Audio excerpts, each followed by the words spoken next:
So usually we see Apple refresh the iPad Air every 18 months, but it seems Apple's going to be breaking that cycle this year by releasing the next model as soon as March, so around a year after the M2 iPad Air. Now, of course, what are the main upgrades with this new model, you may ask? Are we finally getting OLED on the iPad Air?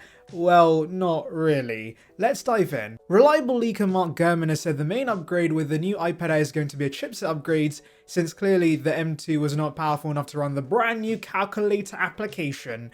Now, you would think it would make sense for this to get the M3, since that comes after M2, but apparently Apple's skipping that chipset entirely and is bringing the mighty M4 to the iPad Air instead. So yes, the iPad Pro and Air will now share the same chipset, which is not the first time this has happened. Very briefly, the iPad Air Pro shared the same M1 chipset, and I can understand why they're doing this because the M3 is based on the flawed TSMC N3B process, whereas M4 is based on the much more efficient and easier to produce N3E process. I know that's a bunch of jargon, but basically, M4 is easier for Apple to produce. And especially considering M4 is in wide circulation with it being used in a wide range of products, it makes sense to chuck it in the iPad Air as well. And even if the iPad Pro and Air share the same chipset, there's still going to be other advantages like the new design OLED with the iPad Pro, so I can see this happening.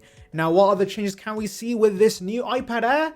Well, that's all that's being rumoured. This is going to be the fourth time Apple's essentially reusing the same chassis we first saw with the 2020 iPad Air, which in itself was a rehash of the 2018 iPad Air. So when is the iPad actually getting a redesign? Well, it seems we can expect OLED on this in 2026 or 2027. So essentially, the refresh after the M4 iPad Air is the one getting OLED, and that probably comes along with a new design. And it makes sense, I guess, because the dual stack display is still likely very expensive to make, and so they likely can't bring it to the iPad Air just yet.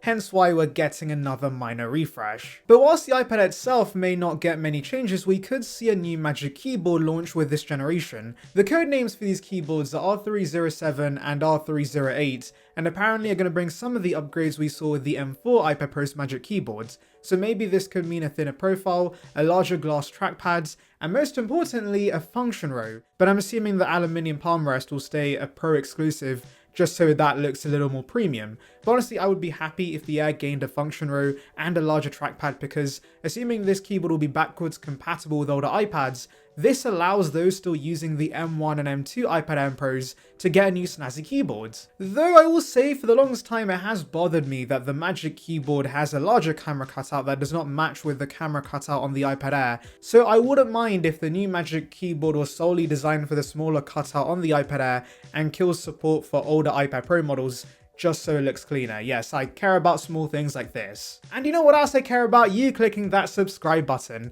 It's free and it brings the latest of Apple right to your subscription box, so please consider it. It would be appreciated. Join the Saranbyte gang now. It is also weird that right now the base iPad's Magic Keyboard Folio has a function row and the iPad Air's Magic Keyboard does not. So yeah, we desperately need an overhaul to the keyboard range, and honestly Apple could take things even further by just bringing support for a new Magic Keyboard to both the base iPad and the iPad Air, considering the 11-inch models are so similar in dimension. I honestly don't think we need 3 separate keyboards, and yes, I understand the pros need their own special accessories, but the base iPad and the iPad Air could quite easily share the same keyboards, and so kill the Folio and release a new keyboard for both the iPads and iPad Air. I'm also hoping this new Magic Keyboard is cheaper, because it does not make sense to me that the iPad Air and the Pro's Magic Keyboards are the same exact price. But honestly, that's about it for the changes. There's nothing else that's rumored, and frankly, there's nothing else Apple could add to this iPad. I'm not saying it's perfect, but the M2 iPad Air is a solid tablet,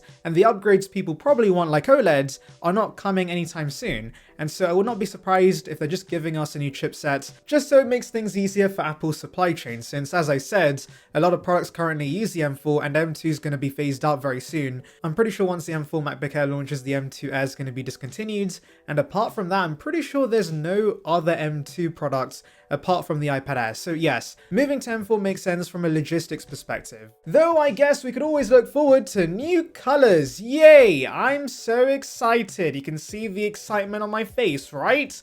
Actually, I would love to see some punchy colors. I would actually be hyped about that. But the thing is, for some reason, when it comes to the iPad Air, Apple refuses to do that and instead gives us some really pale shades that all look very grayish. So I'm assuming the same is going to continue with the M4 iPad Air. Also, this kind of bothered me with the M2 models, but the 13-inch actually has slightly thinner bezels than the 11-inch, as well as a slightly brighter panel. So it would be nice if we saw some feature parity between these two models, but also, let's be honest, the whole reason there's a difference in the first place is because they're reusing old LCD 12.9-inch iPad Pro panels for the 13-inch iPad Air, because at Apple, the motto is to save money and recycle everything. The iPad Air also does not have a flash, whilst the iPad mini has for many years now, but they're also too lazy and cheapskate to actually cut out a hole for that on the Air. Now, because there's so little that's different with these new iPads, I would definitely not expect any price changes. It should stay the same at $599 and $799 respectively,